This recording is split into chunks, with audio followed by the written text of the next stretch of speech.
Малка синя планета във Вселената, която се различава от всички други с нещо много съществено. Тя е жива. Днес вече знаем защо. На нея има вода.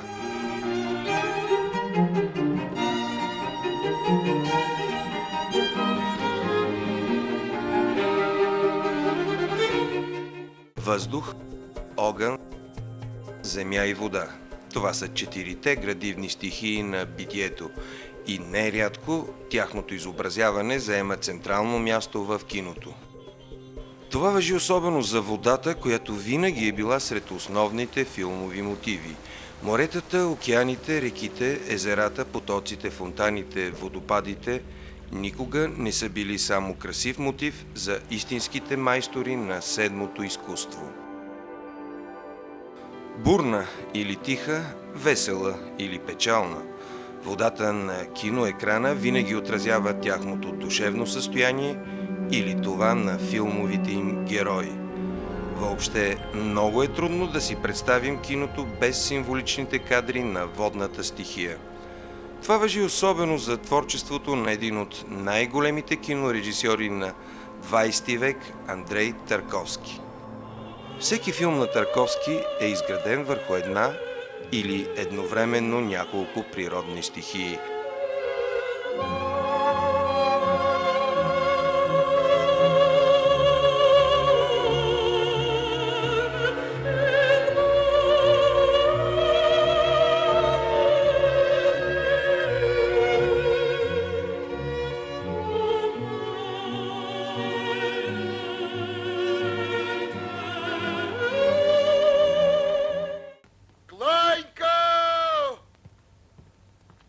Чего?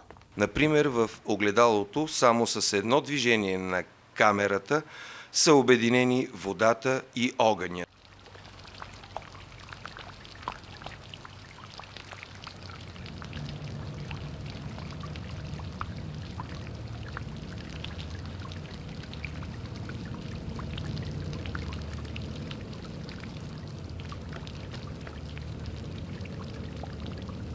Същото наблюдаваме и в финала на жертвоприношението.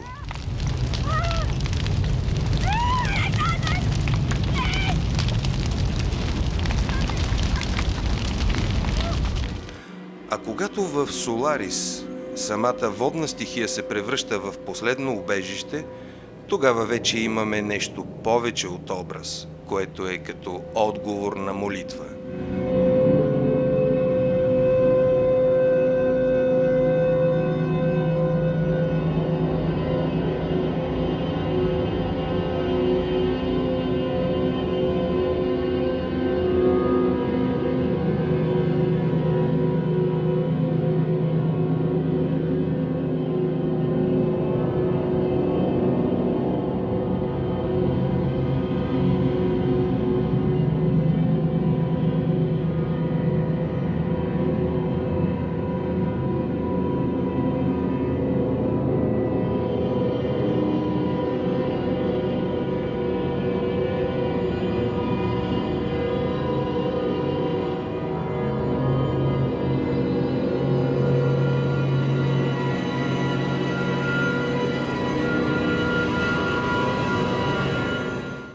В Андрей Рублев, например, водата, в която се потапя преследваната жена, или пък водата в Иваново детство, в която героят все бяга и бяга, е всеопрощаваща и милосърдна, като самата природа, като самия Бог.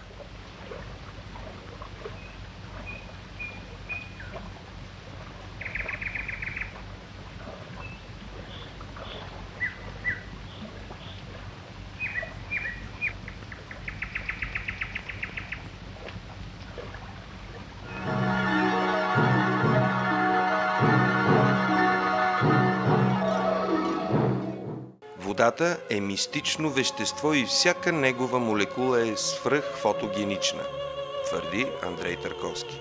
Тя може най-добре да предава усещането за изменчивостта на нещата и за непрестанността на движението в природата. Критиците са единодушни, че във филмите на Тарковски водната стихия винаги играе специална, едва ли не централна роля и дори не толкова заради нейните психоаналитически конотации, майчинска стихия и прочие, а просто защото водата създава прекрасни условия за изразяване на вътрешните човешки състояния чрез външната среда. Първо, тя се намира в непрестанно движение, благодарение на което е по-лесно да се представи процеса на изменение на психологическите състояния. И второ, нейната повърхност е като своеобразна граница между намиращите се под нея предмети, което от една страна внушава невъзможността от пълно познание на нещата, а от друга силно активизира въображението ни. Accendersi postumi, come una parola.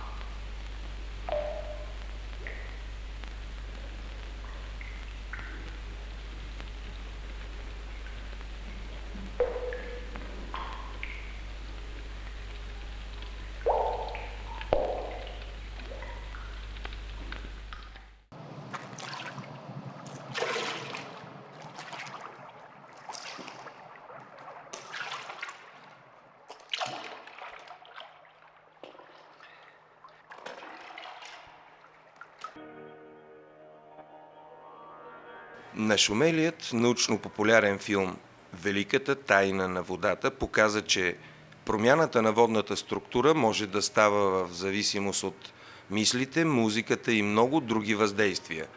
По тази причина японският учен Масаро Емото вярва, че водата отразява съзнанието на човечеството и може да се замърсява духовно.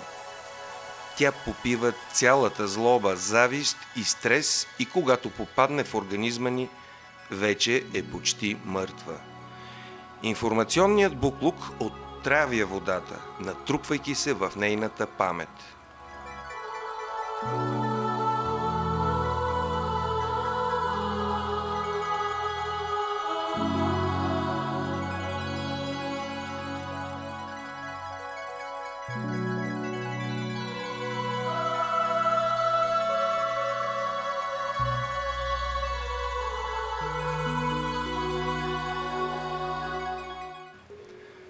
Хомеопатията използва именно свойството на водата да помни енергийно-информационни послания. Когато попадне в досег с човека, тя му предава информацията, с която е била заредена. Едно от уникалните свойства на водата е, че може да се пречиства.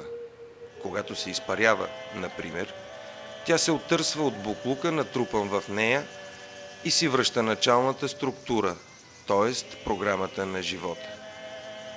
Водата носи в себе си много важни послания и сякаш ни подтиква да проникнем по-надълбоко. Когато се вгледаме във водното огледало, изведнъж много неща стават удивително разбираеми.